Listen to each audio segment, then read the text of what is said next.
Well, good afternoon, everybody, and a real great pleasure to have you at our first ever SHAPE Exchange Happy Hour. You'll hear a little bit more from SHAPE from Sarah Allport, Head of Communities and Governance at the Vivensa Foundation, who is our co-chair this afternoon. But it's a great pleasure for us to really kick off this session, looking specifically around how our homes and communities are built, designed, and supported through the lens of loneliness and isolation. And as Sally indicated, next week is Loneliness Awareness Week. We're also an area that the HousingLIN is particularly interested in. If you're not aware, we have a dedicated page on issues relating to loneliness and reducing isolation, where we host a number and curate a number of resources. But what we're going to be looking at today is something much more broadly, and we've got a range of key speakers that I'll ask Sarah to introduce in a moment.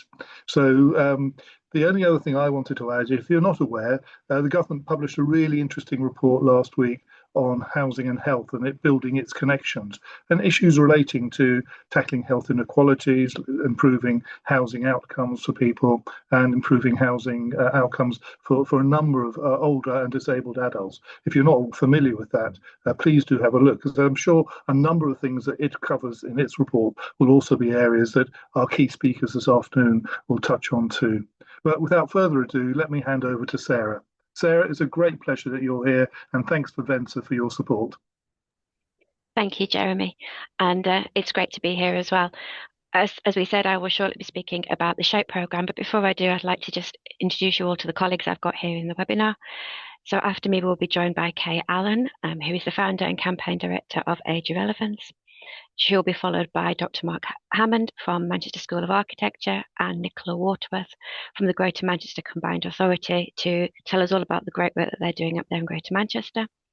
And then we'll be followed by Stephen Blair, who's a development manager for Bield, who's a housing provider up in Scotland. So if you bear with me 1 second, I will just attempt to share my screen. Okay, so I'm delighted to be able to provide you with a brief update on our SHAPE programme, Suitable Housing for an Ageing Population Evidence Exchange, SHAPE for short, which has been delivered in partnership with the HousingLIN.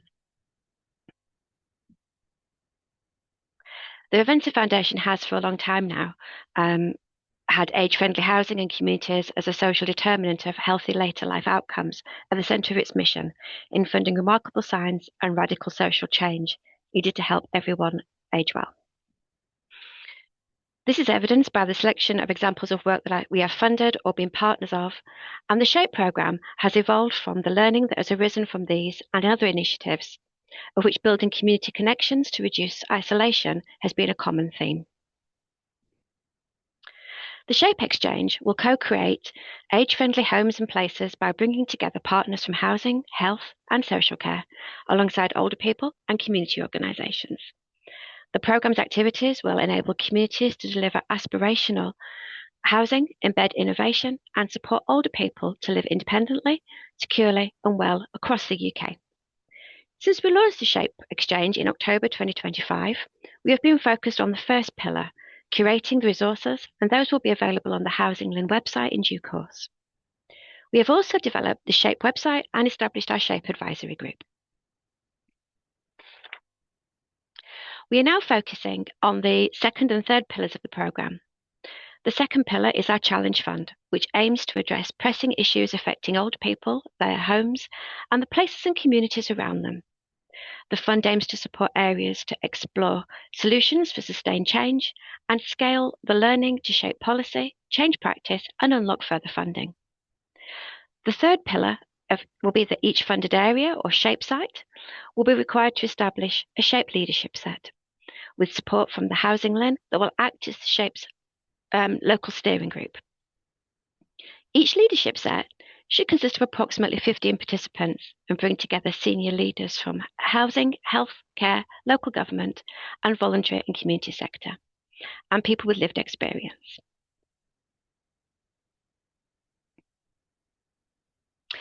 We are still very much working on the detail of this call, but this slide gives an indication of the types of location that we'll be looking to support.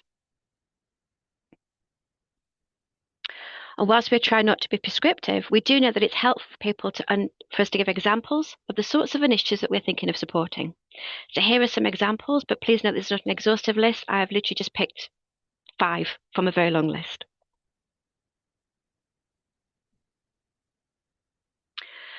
So we'll be launching the SHAPE Challenge Fund during a SHAPE Happy Hour on the 27th of October. So please do make a note of that in your diaries.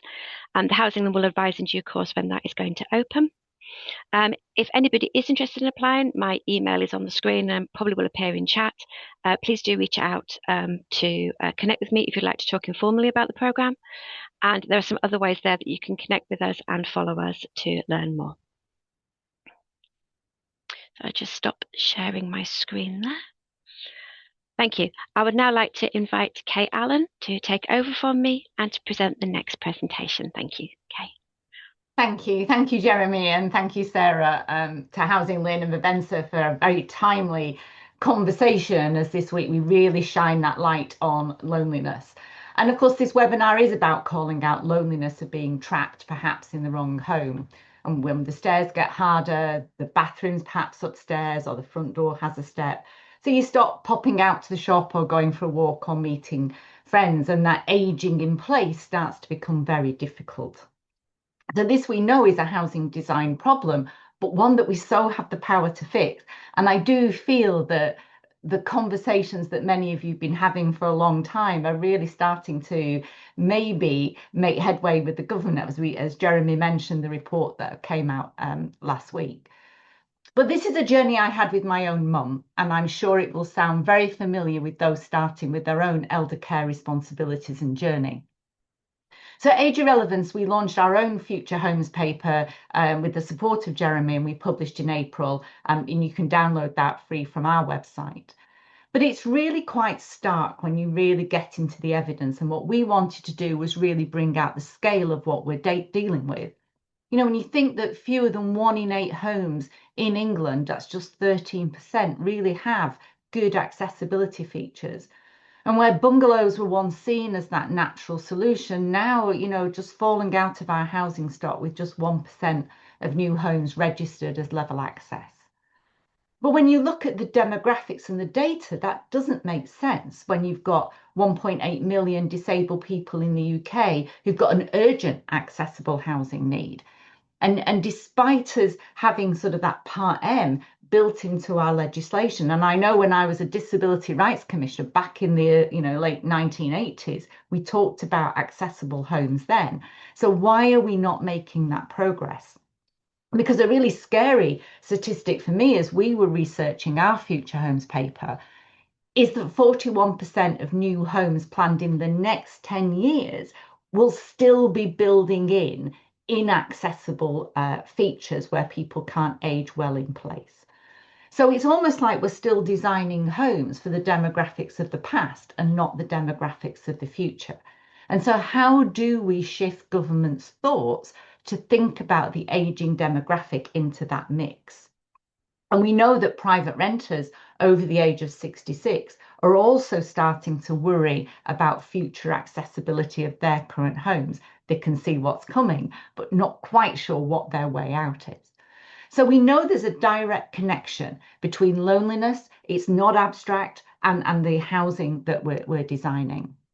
So for me, what's really important is when government talks about the need to build 1.5 million homes, we really have to put that into a context of what type of homes we're going to need.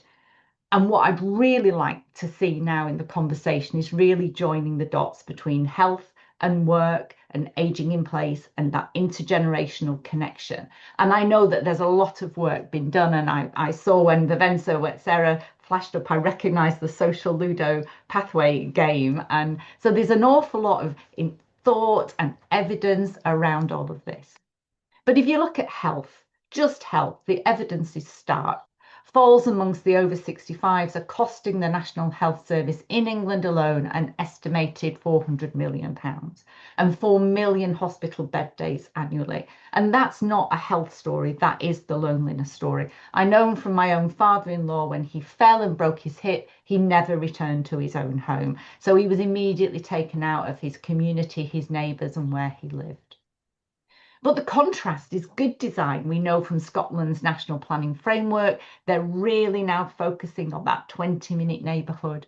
There's amazing data and evidence from age-friendly cities, especially from Manchester. There are some fantastic designers such as Picture This and Shannon Conway in Manchester. And Wales has got a placemaking charter. So there is huge movement, I think, but it still feels disconnected when we talk about a national strategy or a national picture. And, you know, these are not nice architectural nice to haves. These are real examples of how infrastructure can really tackle loneliness. But I wanted to just use the few minutes I've got today to raise a real challenge that I experienced when I needed to sell the family home because my mum needed a bungalow. The search process was really hard. It was not easy to just search for a property that would meet my mum's needs.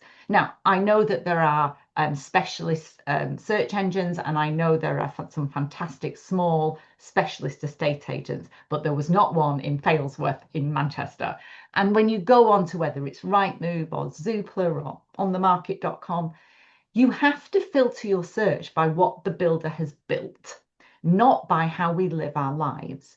You can't have a customer first approach when searching for that. So I didn't just want a shower. I needed to know that my mum could have an accessible wet room that I could put in a chair and a wheelchair and get her in.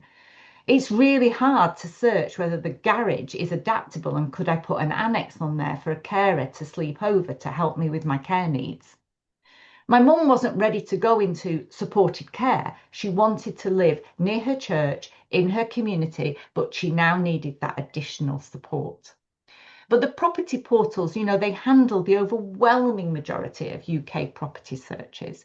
And yet how we live in our homes isn't how it appears in that drop-down menu. And what I find extraordinary is that Part M of the building regs is there. We have the solutions to really think about great accessible design, and yet it's not really visible. So how can you find these houses that were built to Part M accessibility standards in an easy search function? So, you know, and also just to add to my own story, when I finally bought my mum a bungalow near her church in Failsworth, I spent a lot of money. And the irony was I bought my mum a bungalow and there were 3 steps up to the front door. So I took all of that out, I put a ramp in, but I also used a lot of technology. I had smart sensor floor mats, I had automated lighting controls, the bathroom light came on automatically. I had simplified video calling in there. I put in a fully accessible wet room for her, but also other design features like easy touch kitchens, lower kitchen counters, everything that would make my mum's life easier. And she lived well till she was 90 in her own home. And it was only in the last 5 years of her life when dementia came that I needed to move her into assisted living. So she lived well in her own independent home. But do you know, when I came to sell that bungalow, the estate agent actually said to me that I had devalued my property by putting in disabled features. So I reminded him and corrected his English that the house was not disabled, they were merely accessible features. And I actually sold the property myself for a lot more than he'd suggested I put it on the market. And he suggested I take out those access features. But I sold it to someone just like me who was looking for a house for their parent as they were entering into their elder care journey. So I guess my ask to this amazing audience today and with HousingLIN is, how could we get a campaign going to really get property portals to add accessible search criteria that demonstrate how we live, not as a vague accessible tick box or a free search field, but something that everybody can just use when you're sat on a Sunday afternoon looking for a property for your elderly parents. Because if we look at the economic case for that, we know that the over 50s are now controlling 75% of the UK's housing wealth. And that I think that the first mainstream portal to do this will not be doing anyone a favour. They will be serving the wealthiest, fastest growing segment of the market. Because I'm not asking this to be a charity. This is an enormous commercial opportunity sitting in plain sight.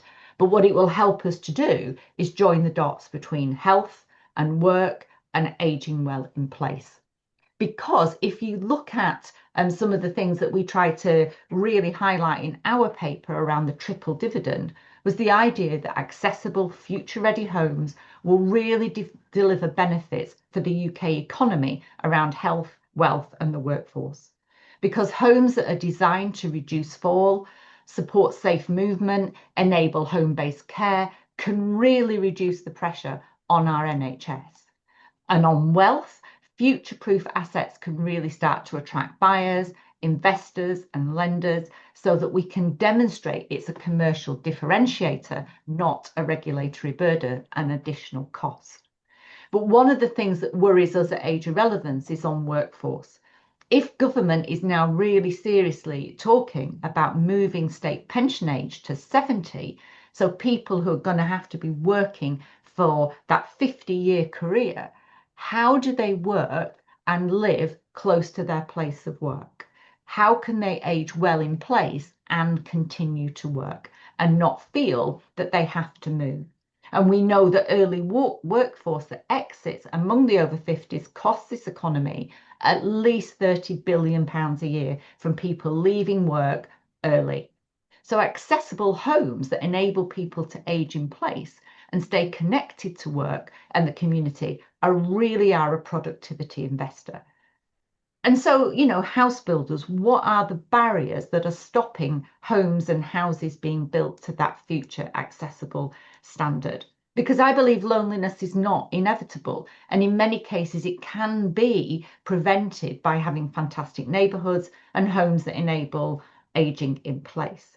And yet I live in rural Hereford. In my village, we've just built 42 homes. Not one is accessible. And yet we live in a rural community where the farmers are aging and wanting to move out and pass the farms on to the next generation. But not one in the village has been built to accessible standards, and 40% of them are still up for sale.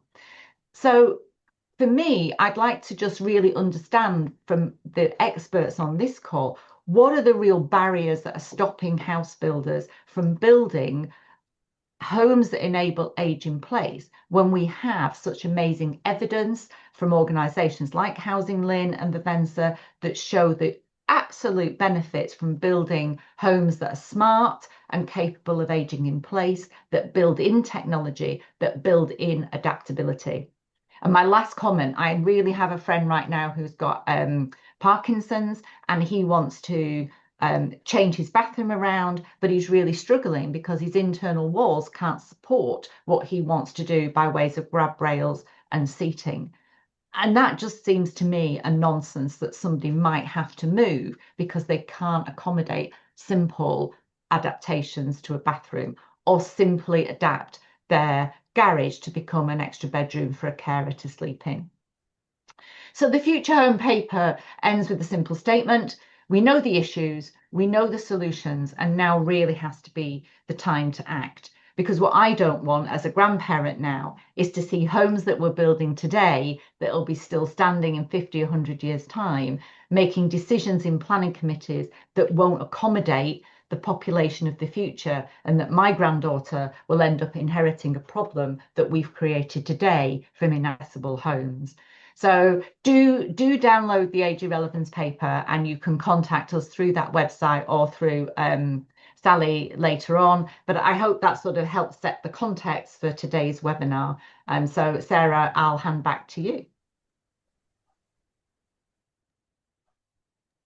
Thank you, Kay, for sharing your personal story. And I think that actually will resonate with a very large number of the audience, myself included, who's recently moved a disabled mum into a wheelchair accessible property.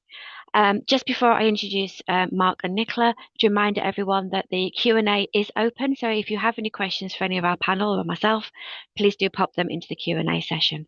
And now I'd like to move to Mark and Nicola, if you'd like to start your presentation. Thanks, Sarah. I think we've reversed our order. You're going to hear from myself and then Mark, and thanks, Sally, for sharing the slides. I think Mark and I want to share two different stories today that speak to the broader topic around engaging local residents in creating responses to aging in place, which I think provides a helpful context for Kay's comments around specifically that kind of housing.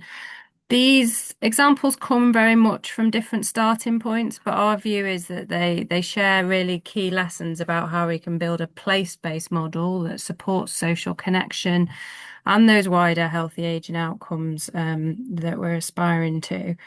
They really speak to three critical things that we understand matter in this work. So that being that the voice, lived experience and participation of older residents has to be at the centre of everything that we do. Realising that requires enduring partnerships to be built in place with residents, or between residents and a wide range of stakeholders. The work that we're talking to is not consultation, it's not short-term projects or engagement over specific developments. These are really us trying to support and enable those enduring partnerships. But also that our work at a neighbourhood level in Greater Manchester is able to thrive because we have that strong leadership and framework for our age-friendly work at a city region level, and it's all those factors coming together. So for the next slide, Sally. Just going to very brief overview around the Aging Hub. We're celebrating our 10-year anniversary this year. We are a cross-sector partnership of public services, which includes our 10 local authorities in Greater Manchester, the voluntary sector, research institutes, business, and a range of national and international partners. Mark has been a member of our housing planning and ageing group, and we've been focusing on the design of our built environment and our places for most of those 10 years. I think that group was established in 2017. We have a range of other priorities identified in our age-friendly strategy, as listed there. And then in 2022, we were lucky enough to receive a external grant investment that we then matched with local resources for our Aging in Place Pathfinder. This enabled us to work in 10 Greater Manchester neighbourhoods, looking at how we could address social isolation through community-led engagement and approaches, building on our existing learning around age-friendly work, but really thinking how we could grow and spread those models and embed them with the way that we work with services, partners and residents. More than 3,850 older residents were engaged in that work. We had more than 140 projects in those neighbourhoods, responding to what it means to age well. And we worked closely with Manchester School of Architecture to implement a spatial data and action planning process, which I won't talk about today, but we have a webinar which will hopefully be online soon where you can hear more about that, but also to support our evaluation. That work now is embedded in our Live Well and Later Life approach. This is supports our aim to mainstream an approach for aging in place within our GM Live Well ambitions. The Greater Manchester has big ambitions around delivering on preventative services and everyday support. We have a nationally recognised prevention demonstrator around prevention, and we're really taking this work and looking at how we can embed aging in place within that in all our neighbourhoods. We're also increasingly looking at how we're joining this work up, I think, with a number of the issues that Kay has raised at our work on housing first for an ageing population. Get the next slide, Sally. I want to illustrate our approach before I hand over to Mark, just speaking about one of our neighbourhoods, which is Ridge Hill in Tameside. So this was one of our 10 neighbourhoods in Aging in Place. The lead or anchoring organisation in this neighbourhood was Jigsaw Housing. They're a registered housing provider. They were working closely with the council and other colleagues in that neighbourhood. Ridge Hill is a neighbourhood home to just over 9,000 people. 16% of that population was over 65, 34% were over 50. There was a large amount of general needs housing, social housing stock, a fair number of specialist housing provisions with different providers. And our data model demonstrated there were a range of risk factors associated with poor outcomes for healthy aging. So income deprivation, number of households living alone, long-term conditions, a lack of access to transport. It's really important to note that topographically, Ridge Hill is indeed on a hill. It is a steep hill. I did go the first time on the train in my Brompton. I now choose to walk from the train station. It is very much a steep hill up to the neighbourhood. There is a lot of green space. There is very limited social infrastructure, a lack of shops, a lack of amenities, and notably health services were at the bottom of the hill with a limited, and residents said, unreliable public transport. Following a really extensive plan for engagement that was focused on the 3 questions on the slide here, and was incredibly creative. So Phil, the lead in the neighbourhood, really brought joy and creativity to the engagement. So there was music, there was an intergenerational song written, there was visual arts residencies, storytelling, but also there was really rigorous mapping of who he'd spoken to by postcode, who wasn't he reaching in this neighbourhood. 4 key issues really coalesced for that community cohesion and connection, so being able to connect with people in the neighbourhood, community health and well-being, with a real focus on residents having the skills to take care of their own well-being, opportunities for physical activity, but also just awareness of maybe what is available or what kind of actions, activities, behaviour changes could be made. Reducing the digital divide felt very keenly, certainly when I've spoken to residents in this neighbourhood, and how that has excluded people, but then also how to improve those local services and wraparound support. I think it's worth elaborating on the community's perception of health and the services that supported health. There was an enduring feeling that access to healthcare, with the difficulties of where it was provided and getting there, was really entrenched for that neighbourhood, that they didn't have that kind of access that they needed. And 73% of residents who completed a survey self-reported their health status as poor or very poor. That survey is really important in galvanising local stakeholders. There is a film on that slide, which I will also put in the chat and you can watch at your own leisure. Sally, can I have the next slide? So in terms of impact, Phil and the lead in that neighbourhood and the residents and the stakeholders worked really hard to build a broad partnership with residents to deliver an action plan that responded fundamentally to the social isolation people are experiencing and the kind of responses they wanted to support their health in the neighbourhood. There were so many activities, I couldn't possibly list them all, but I thought I'd just focus on kind of 4 areas. One is creating space to come together. So very little social infrastructure. They managed to create new indoor and outdoor, importantly, community space to come together, to have social activities, to grow, to nurture, all sorts of activities with a local calendar.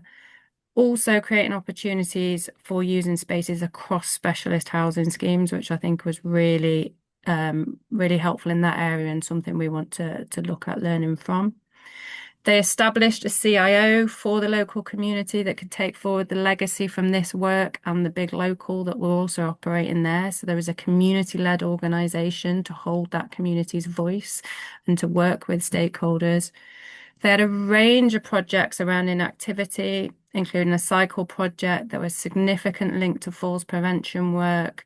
There was a memorial trees and edible walkways project, which was just beautiful and so meaningful for that neighbourhood, particularly after COVID and some of the experiences people had had. And then there was some brilliant new relationships with health services and partners. They started with population health projects and a Healthier You project around health checks and smoking cessation, vaccination clinics that were on the hill. They built a great relationship with the local GP. She's really motivated about what she's learned about the community's health needs, and they're now looking to work together to expand a healthcare offer on the hill, very much delivering on the kind of NHS 10-year plan neighbourhood health priorities. I'm going to hand over to Mark for our second example. Wonderful. Thank you, Nicola, and hello, everybody. Next slide, please. Great. So I'm going to talk about something that starts at a very different point to the Aging in Place Pathfinder. So this is Hopton Court. It's a 9-storey tower block in Hume, which is just outside Manchester city centre. It wasn't designed for older people in any way. However, because of things like the lack of single-storey properties in the area, the lack of 1- and 2-bedroom properties, the housing association were housing lots of older people there. And at the moment, 75% of people living in the block are aged over 75, the vast majority living alone, with really significant health, economic, and social inequalities. It's also a really changing area, Hume. It's right next to the university campus. There's lots of gentrification. There's been a real loss of social spaces for older people in the community who are feeling increasingly marginalised. Next slide, please. So when I say right next to the university, this is what I mean. The blue is university buildings or halls of residence. The universities have grown massively over the last 20 years, and it's had a really profound impact on the lives of people in Hopton Court. Next slide, please. So there's a really interesting story in the block, though. There's a really long history of resident-led action and activism, which sometimes taken really creative forms. The residents there have created poetry books. They've done a theatre production about what it's like to live in a high-rise block post-Grenfell. They've run community organisations, for the benefit of residents for a really long time. And, oh goodness, about 5-6 years ago, they approached the Manchester Urban Ageing Research Group. So myself at Manchester School of Architecture and colleagues at University of Manchester to undertake some initial kind of scoping research with them about how they might age well together. So this is something that comes from the residents. The residents approached us as researchers. That's a really exciting thing. Usually we're having to go out to recruit participants. Here we've got an audience who really want to work with us. We work with them and a charity called Class, the local GP surgery, the Housing Association, One Manchester, to develop this partnership called the Aging Well in Place in Hume Partnership. At the time, it was unfunded. It was just people coming together to try and solve some problems in an area. And we developed this idea that we kind of took from America called a naturally occurring retirement community, because that's what Hopton Court is. It wasn't designed for older people, but because of all kinds of kind of urban processes, it became a place where lots of older people were living. It made us question what more and different support we could provide. Now, fortunately, at this point, the wonderful Vivensa Foundation set up a call for community-based research, and we were lucky to be one of the recipients of that, which funded a piece of work that we did for 3 years, of which I'll send a link to our website and our report in the chat after this. Next slide, please. So moving back to this question of social infrastructure, this is kind of one of the things that we really had to tackle in the block. There isn't a social space in Hopton Court other than a garden, and I don't know if you can hear, but it's raining really hard in Manchester at the moment. All of the places in the community, the residents have been priced out of them and they've been gentrified. The residents came together to do a feasibility on building a community space in their garden, but the landlord realised it wasn't possible. So eventually they decided we're going to convert one of the flats into a community room. A group of 9 residents came together to form the management committee, designing the social programme. I've been reliably informed it's going to open any week now, and they're just putting the furniture in. So at the moment, you just get a photo of the planning workshop and the architect's drawings. You don't get a photo just yet, I'm afraid. But for us, the interesting thing here was about co-design. How do you mediate the needs of the residents who wanted informal engagement, creative engagement, and the professionals who are really concerned with legal and procurement matters? And that for us is a process of co-production. That's a really exciting thing that is integral to this age-friendly mission we're all part of. Next slide, please. Right. I don't have time to get into everything, so I'm going to put some links in the chat, but some conclusions. I think both of these examples started at very different points. In Hopton Court's case, a group of residents deciding they wanted to see something happen. In Nicola's case, about a big policy infrastructure project. But they were both made possible because of a long-term commitment in Greater Manchester around the age-friendly model. The fact we've been banging on about it for the last 20 years meant that the residents in Hopton Court knew that it was something that they could engage with. Funders knew that they could approach the GM Aging Hub and they knew they would get an impactful program out of it. It's about these stories, word of mouth, learning capacity that builds within a kind of local ecosystem that really values aging and the positive benefits of aging in place. And finally, coming back to this idea of kind of place-based working, is recognizing that these initiatives have these diverse starting points, and that's a really good thing. But they all have the same kind of end point. It's all about coordinated action, older people as leaders, focusing on improving outcomes as they're experienced in very particular places.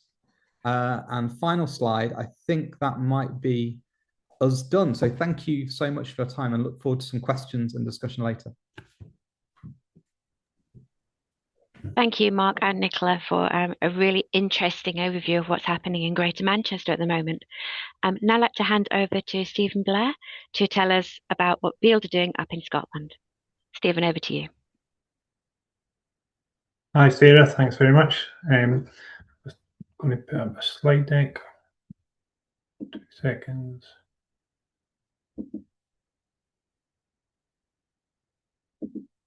It's not working as per.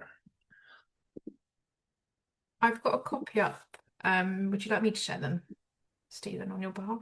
If you wouldn't mind. Yeah, of course. Yeah, Sally, sorry about that. No worries at all. There you go. So, thanks, Sally.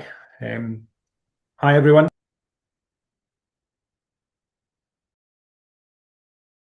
It's muted me again. Sorry about that.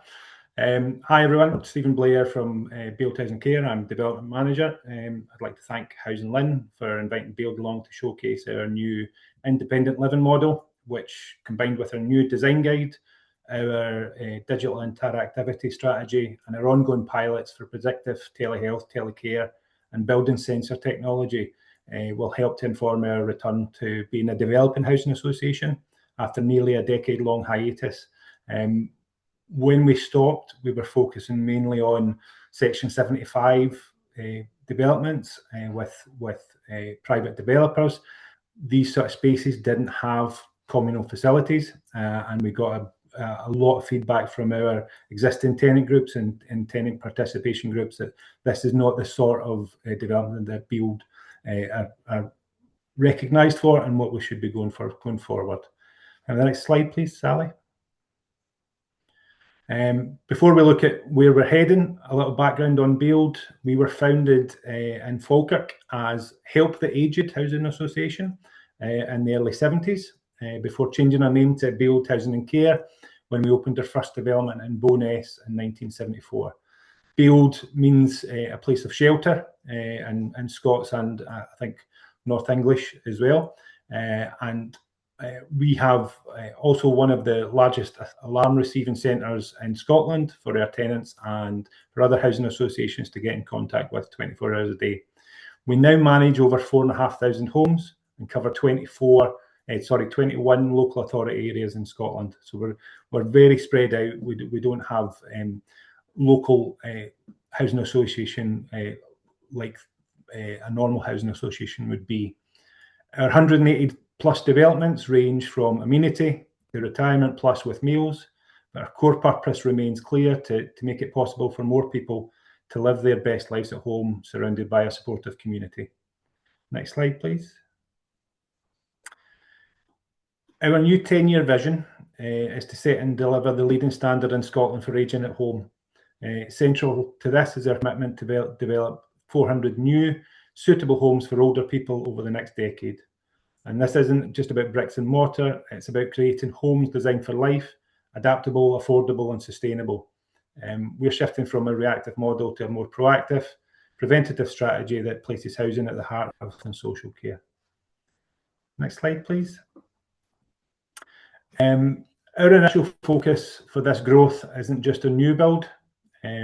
We've got a lot of stock that was built late 70s, mid 80s, and we're looking at that existing stock for deep retrofit projects. We're looking at parts that are underutilised, but an initial phase is on areas that are partially closed. Bield removed itself from the care sector in 2018.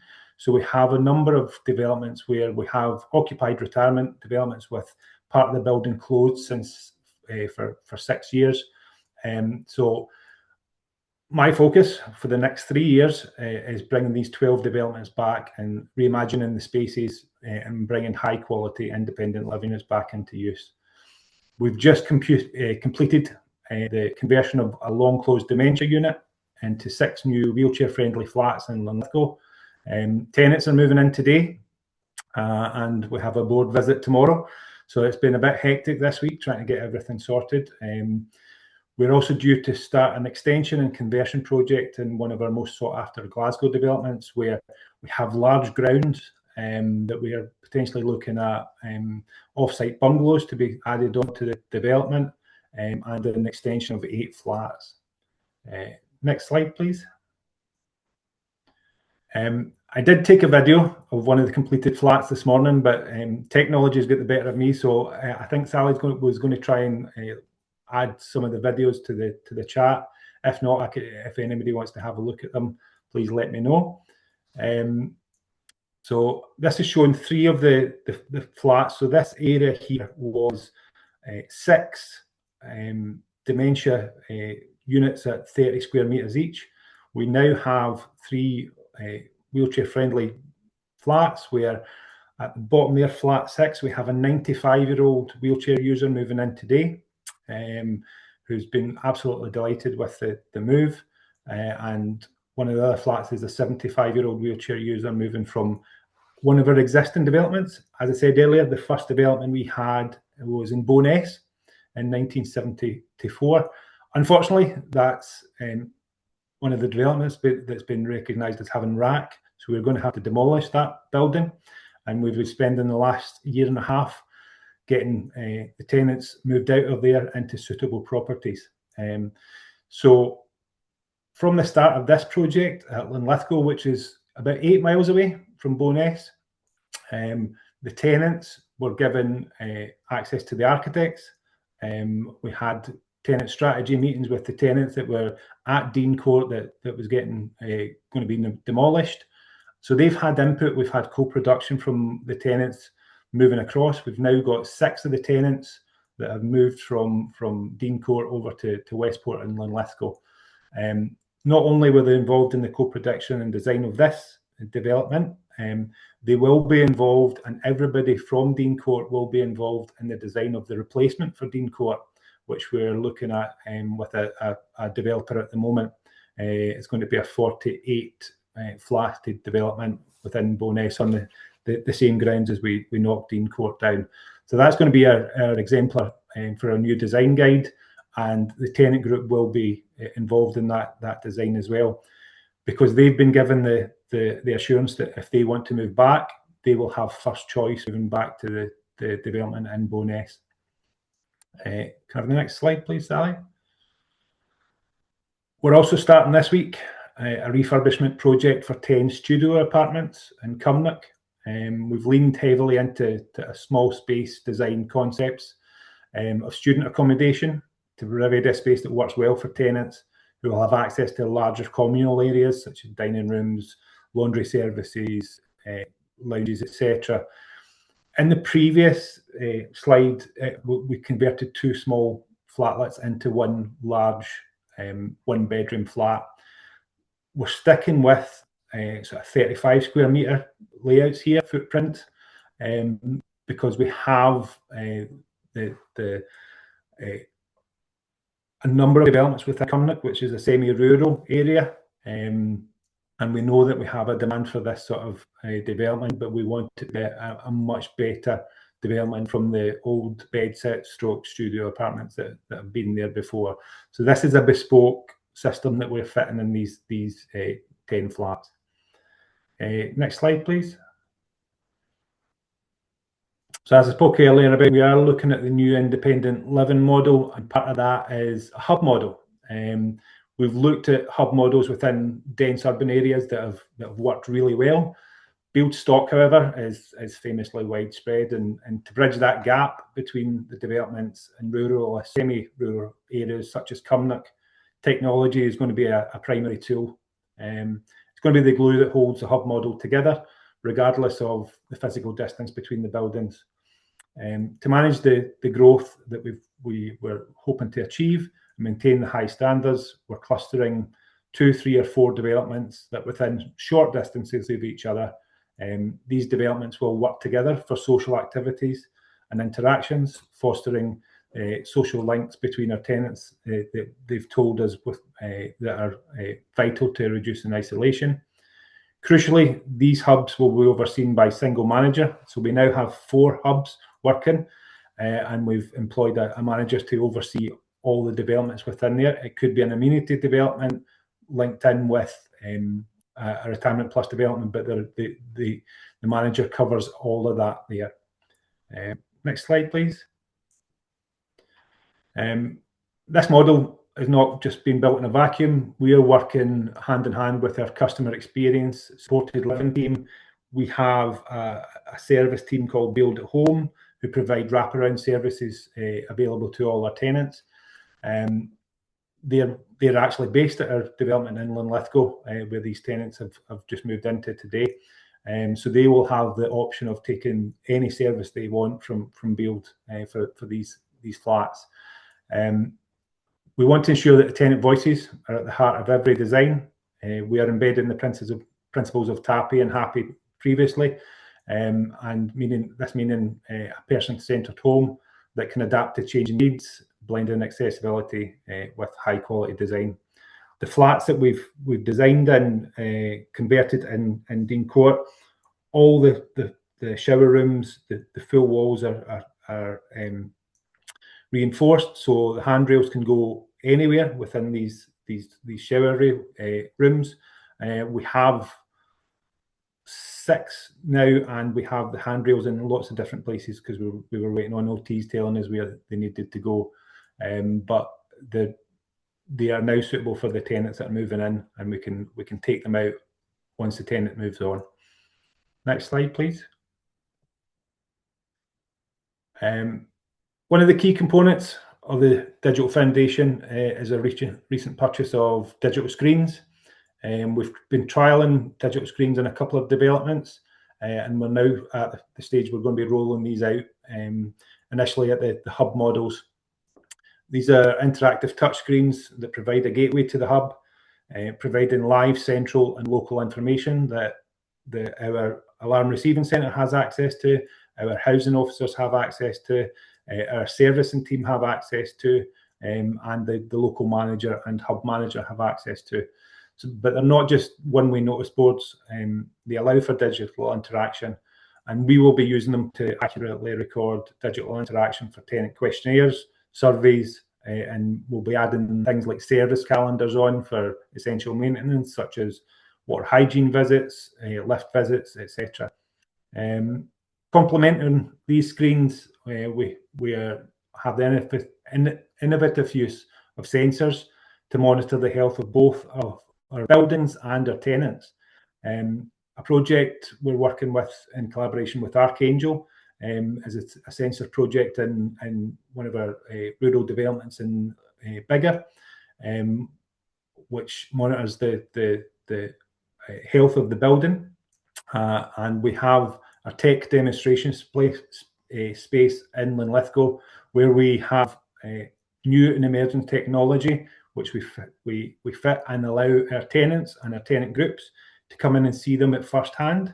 We think that the actual being able to go into a live space that shows how sensors work and how the information is held and centrally recorded is a huge benefit to the tenants and their families who who, when we initially look at predictive telehealth and telecare and algorithms, have been reticent to come on board with things. But if they see it in place, in action, it makes a huge difference.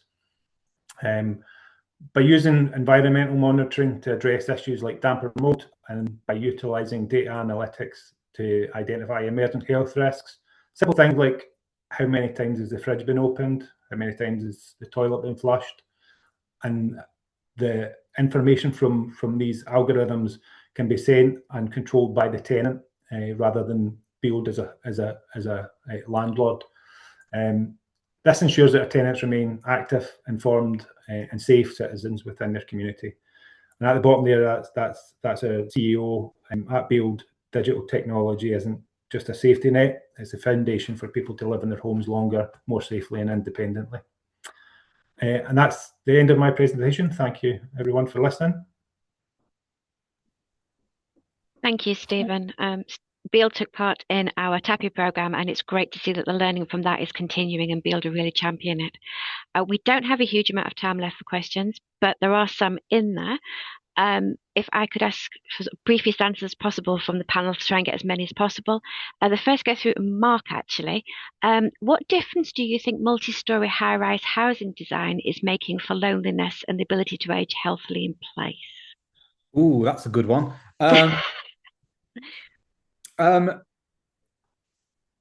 There's pros and cons. Okay, so I think it can be really isolating. I think the effects of COVID had a really big impact, and things like Grenfell have had a really big impact in the places where we've worked. However, in places like Hopton Court, it creates a density of older people and social potential if the right circumstances are there to foster it. Perfect, thank you. And I'm sorry, just another sort of double one for you on Hopton Court. There's a question asking the flat that became the common space, was that a gift from the landlord, or did they have to negotiate how they acquired that?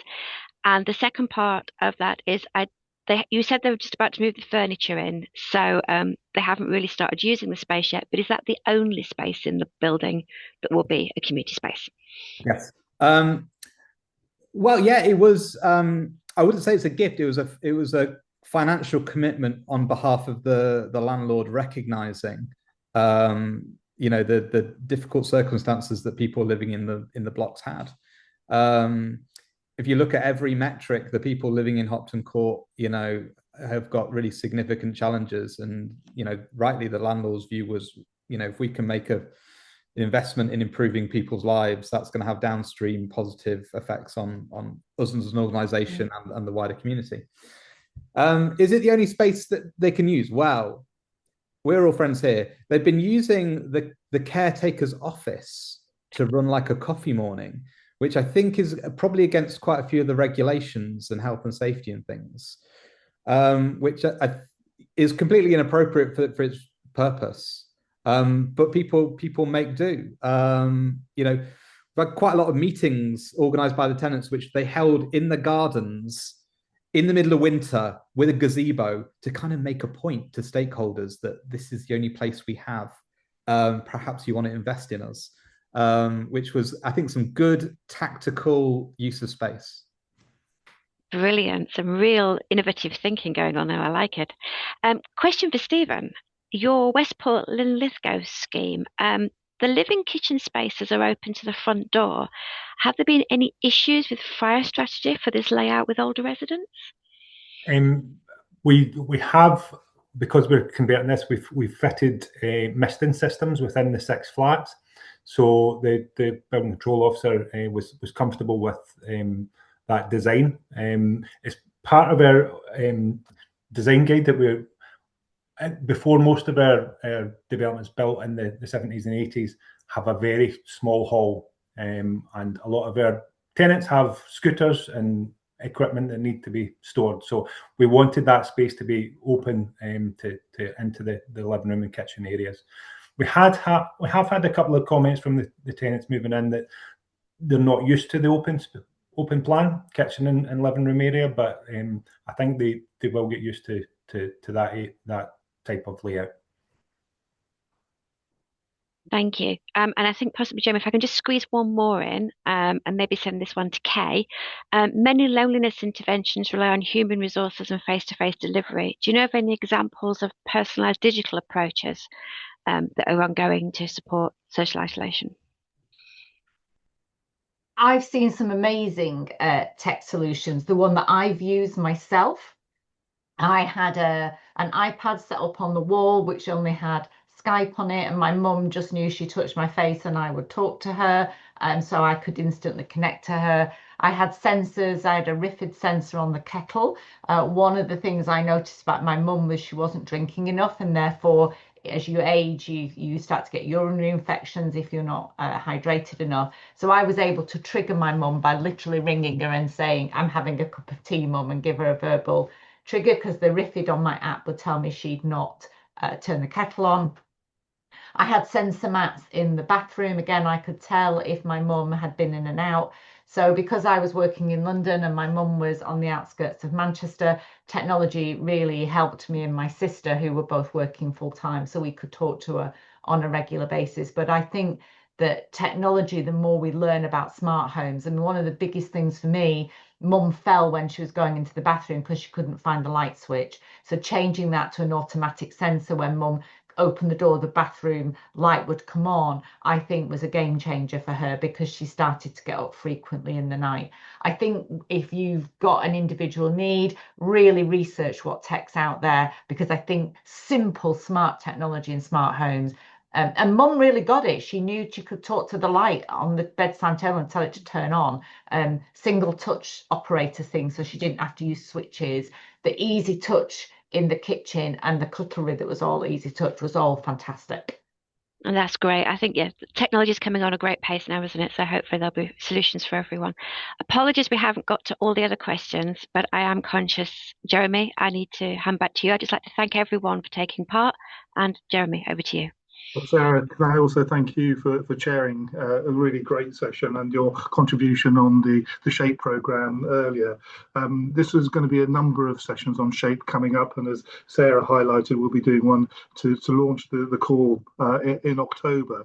But I hope you all agree we've woven together a really great set of presenters to look at issues from a design, from a built environment, from a community, as well as from a policy perspective. But above all, it's about us. It's about your mum. It's about our relatives, about our neighbours. How do we create that broader sense of age friendliness and challenge the ageism that's out there? So thanks all of you for your presentations, and can I also thank Sally and Chris behind the scenes for putting on this happy hour.